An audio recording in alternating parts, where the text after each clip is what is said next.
मैं उसका भाई हूँ, भाई। बड़ा हूँ उसका। मुझे बताना और समझाना चाहिए था। हो सकता है उसे मुनासिब नहीं लगा हो, और वैसे भी तुम्हारे अपने इतने मसाइल हैं। उसने यही सोचकर नहीं बताया होगा। वो तुम पर और बोझ नहीं डालना चाहती थी। समझ बूझ रखता हूँ।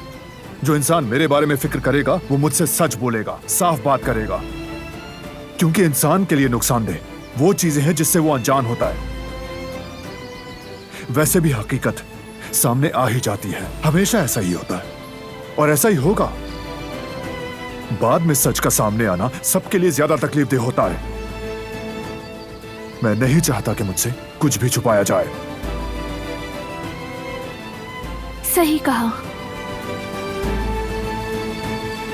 लेकिन अक्सर बताना बहुत मुश्किल होता है।